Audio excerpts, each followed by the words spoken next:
Hello guys, today we are going to talk about timers and counters. Not exactly timers and counters, but the SFRs or the special function registers related to timers and counters. There are two SFRs related to timers and counters. One is TMOD and the next one that we are going to learn will be TCON. What is TMOD? TMOD is timer mode control SFR. Okay, timer mode control special function register. Note one thing about TMOD is it is not bit addressable. As you know, most of the things in 8051 is bit addressable. The ports are bit addressable, TCON will be bit addressable, but not TMOD. If you have doubt that what is bit addressable, let me tell you that bit addressable means that you can configure each and every bit of it. Okay, for example, if you have four ports in 8051, port 0, port 1, port 2 and port 3. Each port is of 8 bit. So if you want to configure one port, okay, you can configure it in 8 ways. So all in all you can configure 32 pins. But in TMOD you have to configure it as whole. Okay, now it is divided into two parts, timer 1 and timer 0. Both have same configuration. There is M0, there is M1, there is C/T bar and then there is gate. This is for timer 1, same is for timer 0. Now what does gate do? If it is set, okay, then the timer is controlled by hardware or the interrupt pin. Hardware or the interrupt pin, INTX signal. And if it is cleared, that is if it is equal to 0, then the counting is independent of INTX signal. C/T bar, this means counter / timer. If it is set, that is if it is equal to 1, then it acts as a counter, and if it is cleared, then it acts as a timer. Now let's talk about M1 and M0. What role do they play? This M1 and M0 selects the mode of the timer or the counter. So let me tell you here, as you know, like in binary numbers we have 0, 0, 0, 1, 1, 0 and 1, 1. The same is for M1 and M0 here. If it is 0, 0, you have mode 0 selected. In mode 0, the timer or counter, okay, it's /counter, operates as a 13-bit register. The lower bit is of 5 bits and the upper is of 8 bits. So all in all, it's 8 plus 5, 13 bits. If it is 0, 1, then the timer or counter is in mode 1. The operation is same as mode 0, but it is of 16-bit timer / counter. If it is 1, 0, then it is mode 2. Here, the timer or the counter is configured as a 8-bit counter, TL, with auto reload facility.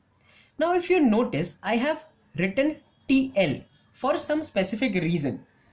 The reason is that if it is in this mode 2, even if the lower bit overflows, it won't affect the higher bit of the timer. Then there is 1, 1 or the mode 3. In this mode, the timer 1 is not used. So the timer 1 simply holds its count. The timer 0 registers TL0 and TH0 are configured as two separate 8-bit counters. Now this was all about TMOD. When you're going to program 8051 with TMOD, you first need to write one instruction which I think everyone knows. It's #TMOD, it's not hash here, TMOD, #01H. If this is 0, this is 1, then this is the mode of the timer. That is timer 0 in mode 1. Now we are going to talk about TCON. TCON, that is the timer control SFR. Now this is bit addressable.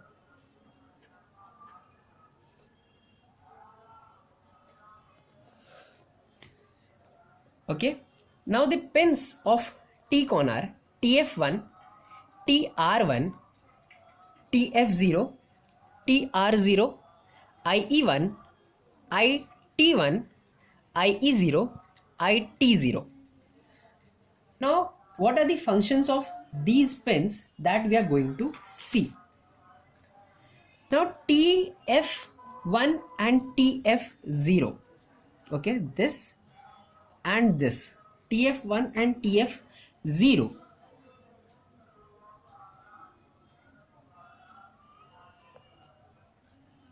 Now, these are timer overflow flag.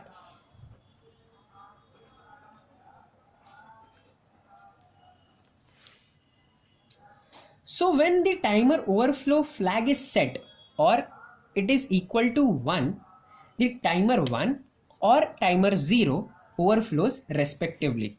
Respectively, why? Because this is TF1, so timer 1 will overflow because of this if it is set, and if TF0 is set, timer 0 will overflow. And when both are cleared, then the processor executes the interrupt service routine. Okay, so set, if they are set, timer 1 or 0 overflows, and if clear, that is they are 0, then processor executes ISR. Okay, ISR is interrupt service routine. We'll talk about ISR more when we study interrupts, but remember that the address of ISR for timer 1 is 001BH. This is for timer 1, and 000BH for timer 0. Now again, when you are going to program 8051 with timers, that is when you are going to generate square wave or something like that, you need to write something. If you remember ORG something something something, this is like 000H for stack organization, and then you may sometimes write 000BH and 001BH. This is because of timer 0 or timer 1 being cleared and ISR being executed. Then after TF1 and TF0 comes TR1 and TR0. Now what are these? These are timer run control bit. So T for timer, R for run, and then control bit. One is for time. This is for timer 1, this is for timer 0. If these are set, then it starts the counting on timer 1 and timer 0.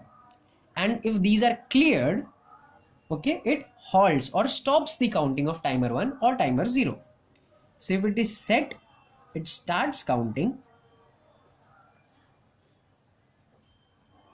If clear, halts counting. Now IE1 and IE0.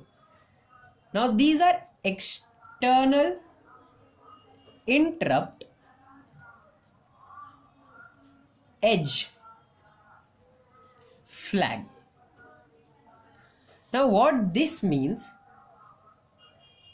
if you remember that timers are nothing but some waves.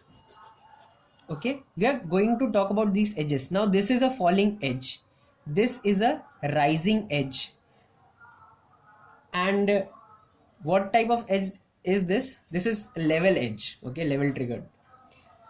Falling edge, rising edge, level edge, these are three types of edges. Okay, so IE1 and IE0 are external interrupt edge flag. Okay, when they are set, then signal is received from external interrupt, that is INT1 bar or INT0 bar, and when they are cleared, ISR is executed again. So when they are set, external interrupt is received.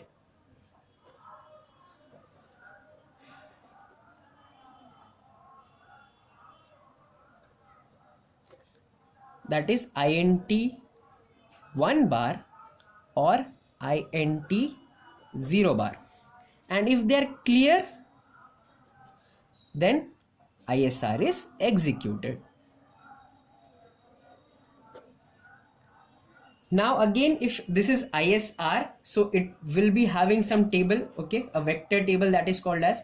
So for a vector table there will be address for timer 1 as it was 0001BH for timer overflow.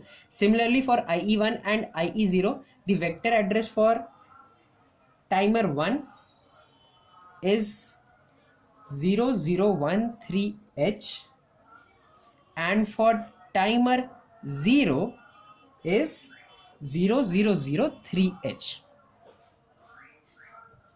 If you look at both of them, there is a difference of 10.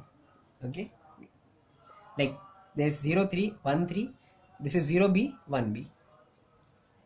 Then you have IT1 and IT0. What are these? These are external interrupt type control bit. External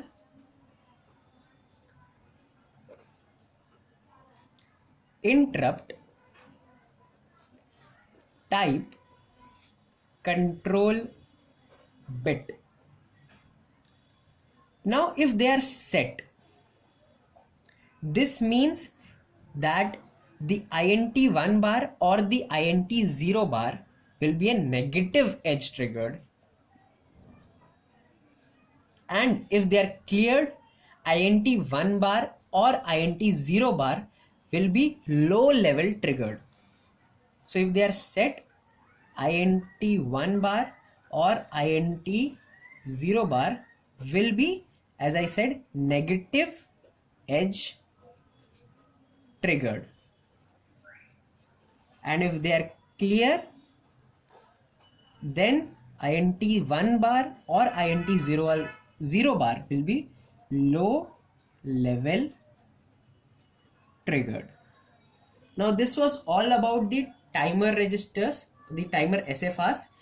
Next we will learn about serial registers and the interrupt registers. Thank you.